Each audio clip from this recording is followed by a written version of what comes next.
How many perfect matchings are there in a complete graph of 6 vertices? We have formula number of perfect matching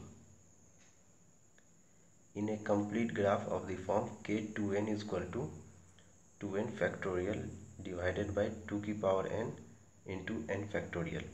According to this, number of vertices is 6, so k6 number of perfect matching in k6 is equal to 6 factorial 2 की power 3 into 3 factorial. 2n is equal to 6, so n is equal to 3, so our answer will be 15. लेकिन इसके पीछे logic क्या है, how this formula has been derived, अब उसे देखते हैं. परफेक्ट, सबसे पहले तो परफेक्ट मैचिंग क्या होता है. मैचिंग मतलब होता है set of non adjacent edges. Non adjacent edges को हम लोग मैचिंग कहते हैं, लेकिन परफेक्ट उसमें अगर जुड़ जाए तो उसको कहते हैं set of non adjacent edges which covers all the vertices of graph. मतलब नॉन एडजेसेंट एजेस का एक सेट ले लो जो कवर कर जाए सारे वर्टिसेस ऑफ ग्राफ को कंटेन कर ले. मतलब मान लो ये ग्राफ है A B C and D. जैसे एक एज सेट ले लेते ये, that is A B and D C. ये दो नॉन एडजेसेंट एजेस है और इसने चारों वर्टिसेस को कवर कर लिया. एक एज सेट ये भी हो सकता है A C and D B.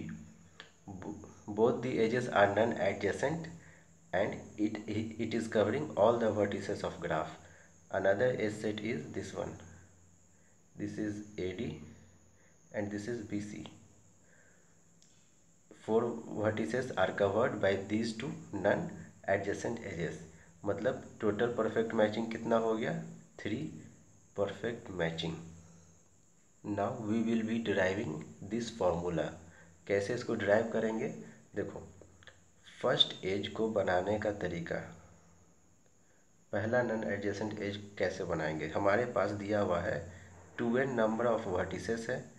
2n number of vertices में से एक वर्टेक्स निकाल लो v1, तो कितना वर्टिसेस बच गया इस गोले में, डेट इज 2n-1.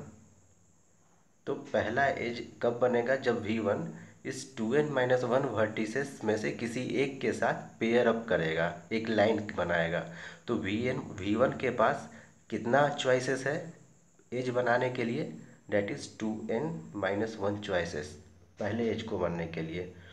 अब जब सेकेंड एज बनाना है, जब पहला एज बन गया होगा तो एक वर्टिसेस ये और इसमें से 2n-1 में से कोई एक वर्टिसेस गया होगा, तो हमारे पास सेकेंड एज बनाने के लिए टोटल कितना वर्टिसेस बचा, 2n-2. क्योंकि एक वर्टिसेस ये गया और एक वर्टिसेस इसमें से गया, तो हमारे पास 2n में से 2n-2 वर्टिसेस बचा दूसरे एज बनाने के लिए. अब हम लोग क्या करेंगे, फिर इससे एक वर्टेक्स निकाल लेंगे. मान लेते हैं v2 निकाल लिए. अब v2 जब इससे निकाल लिए तो रिमेनिंग कितना वर्टिसेस बचा, 2n-3.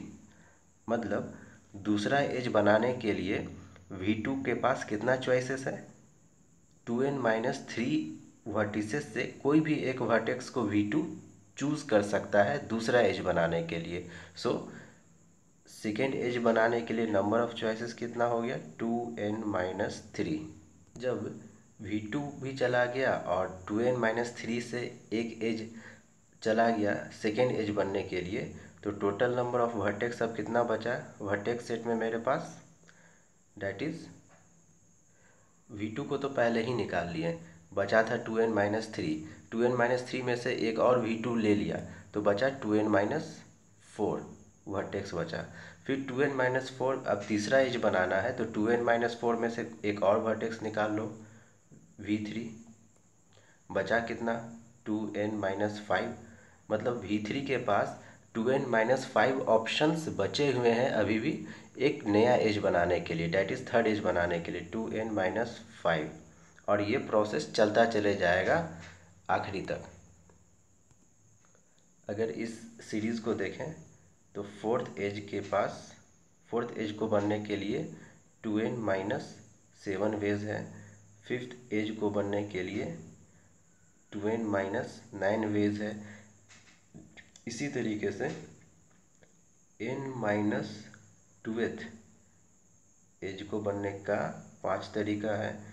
n-1th एज को बनाने के लिए 3 वेज है। एंड लास्ट nth एज को बनने के लिए 1 तरीका है। 2n नंबर ऑफ वर्टिसेस है, इसलिए हम लोग n एज बना पा रहे हैं। जितना वर्टिसेस उसका just half. So the approach is given 2n vertices. Take one vertex from 2n vertex set. This vertex will have 2n-1 choices to make first non-adjacent edge. After making first edge, 2n-2 vertex will be remaining. To form second edge, again take one vertex from remaining 2n-2 vertices. Now this vertex will have again 2n-3 choices to form second edge and continue the process till nth edge. So the number of perfect matching is equal to number of ways to make n adjacent n edges pair, that is non adjacent. मतलब हम लोग कितने तरीके से n non adjacent edges बना सकते हैं। तो पहला एज बनाने का तरीका है 2n-1, दूसरा एज बनाने का तरीका है 2n-3, थर्ड एज का 2n-5 and so on. Third last edge बनाने का तरीका है 5। सेकेंड लास्ट एज 3 तरीके से बन सकता है and the last edge can be made in 1 way. अब इसको कैलकुलेट करने का एक तरीका बताएंगे। देखो, जहाँ जहाँ पे इवन नंबर मिसिंग है वहाँ वहाँ इवन नंबर को मल्टीप्लाई करके सेम इवन नंबर को नीचे डिवाइड कर देंगे। मतलब 1 के बाद 2 मिसिंग है, 2 को मल्टीप्लाई कर दिए। 3 के बाद 4 मिसिंग है, 4 को मल्टीप्लाई कर दिए। 4 के बाद 5 है, 5 के बाद 6 मिसिंग है, 6 को मल्टीप्लाई कर दिए एंड सो ऑन। 2n-5 से के बाद क्या होना चाहिए? 2n-4, 2n-3 लिख दिए। 2n-3 से पहले होना चाहिए 2n-2, 2n, उसके बाद हो जाएगा 2n-1 और 2n-1 से पहले होना चाहिए 2n, 2 इंटू n। अब जितने नंबर से हम लोग मल्टीप्लाई किए हैं सबसे डिवाइड भी कर देंगे। 2 से किए हैं, 4 से किए हैं, 6 से किए हैं, मतलब 2 से लेके 2n तक सारे इवन नंबर से हम लोग मल्टीप्लाई किए हैं तो डिवाइड भी कर दिए 2 से लेके 2n तक। अब ऊपर वाला टर्म जो न्यूमरेटर है वो तो हो गया 2n फैक्टोरियल। नीचे वाला कैसे इवैल्यूएट करेगा? सबसे पहले नीचे वाले के लिए ऐसे देखो, 2 into n into 2 into 3 into 2 into 2 into 2 into 1। तो 2 कितने टाइम्स है? 1 के साथ भी 2 है, 2 के साथ भी 2 है, 3 के साथ भी 2 है, n के भी साथ 2 है। तो 2 हमारा n टाइम्स मल्टीप्लाइड हुआ है, तो इसको लिख सकते हैं 2n फैक्टोरियल। 2 को हम लोग अगर n टाइम्स ले लें तो ये हो जाएगा 2 की पावर n।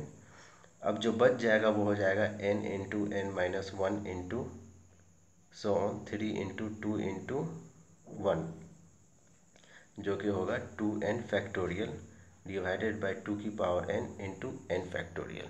अगर बाईपर्टाइट ग्राफ है तो perfect matching is possible if m is equal to n for k-m-n। So पहले वाले वर्टेक्स के पास n चॉइसेस होगा एज बनाने के लिए। जब एक वर्टेक्स सेलेक्ट हो जाएगा 1 के द्वारा तो दूसरे के पास n-1 चॉइसेस होगा वर्टेक्स बनाने के लिए। फिर 2 वर्टेक्स मेरा बिजी हो जाएगा इस सेट का, तो थर्ड वाले के पास n-2 चॉइसेस होंगे एज बनाने के लिए एंड सो ऑन। लास्ट वाले के पास ओनली 1 चॉइसेस होगा। सो 1 into 2 into n-2 into n-1 into n will be n factorial, number of perfect matching in case of k-m-n।